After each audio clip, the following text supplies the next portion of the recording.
Coach, a year of many transitions and turnovers. For you, what's kind of been that a little bit of a learning curve for you that you've had so much consistency over the years? Uh, Obviously, I think we changed both assistant coach positions since last fall. I think that's been something that's new. I think it's exciting.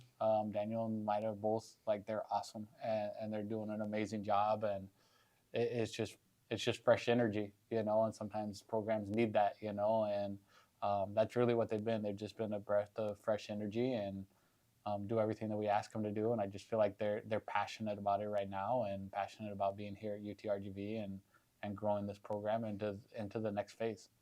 Absolutely, Coach. And now you talk about the changes, and then you've released your recent schedule as of late. Uh, a few, a very challenging slate because you're going to the West Coast. You're going to different places of the country. Well, what is the number one achievement that you want to see from your team in that part of the schedule, knowing that those are things that you can control roster wise, lineup wise, rotations wise? What do you see? What do you see in that non-conference schedule? Obviously, you have a plan when you go in to set your non-conference schedule, and for us, at our level, it's always challenging, without being able to go out and buy a whole bunch of matches or do those kind of things. The tournaments evolve. If you would have told me last year when we signed a home and home with Montana, we were going to face BYU and Pitt the first weekend, I would say no way, but we had the season that we did last year, and everybody's chasing those RPI games at the top, and those teams are definitely at the top, and they saw an opportunity to get some good RPI games, not just against us, but obviously against each other as well. The Pitt BYU match is going to be a fun match to watch for sure. So, that became a really, really hard weekend for us right out of the gate, and it'll challenge us, but we'll also see where we're at, and I think that's a great thing to go out first weekend and just to see where we're at. And then from there, we can use the rest of preseason to start to settle in and get ready for WAC play.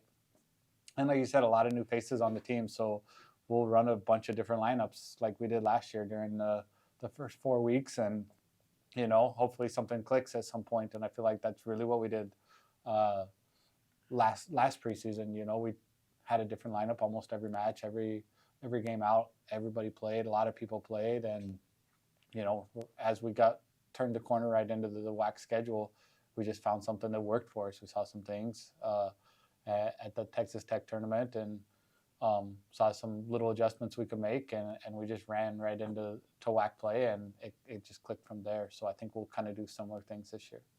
And for you, now for you go from being hunters to now being the hunted.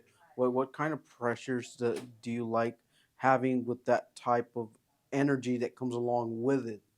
Uh, I mean, I don't know if it's pressure. Like it's you got to leave last season and last season, and we have a whole bunch of new faces that weren't part of that, and we talked about that during the spring. That yeah, we had a great run last year and we had a great season last year, but that was last year, and even the returners, that team is not the same team that's here now, and they're not going to have the same dynamics. They're not going to have the same things that we spent a lot of time building last year, and we got to start over and start building those things again with this new group. And that's what's fun about college athletics is it's ever changing, and you can look and have a big group of your core back and expect great things, but you never know how all the intangibles are going to fit together. You look at it on paper and you're like, oh, this is going to be amazing. But ultimately, like going in that gym and feeling that vibe in the gym and what it is.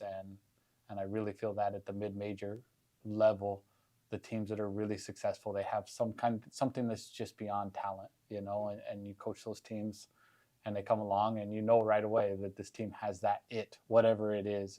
And if us as coaches knew what it was and how to bottle it, we wouldn't be coaching. We'd just be selling that because, I mean, you look at the teams in our conference that have won it over the last course of 4 or 5 years, you just see maybe not player per player the most talented team in the conference, but it's a team that has a little bit of an edge or a little bit of something that sets them apart. And that's what we're looking to find, is getting in the gym with all these new kids and watching them come together.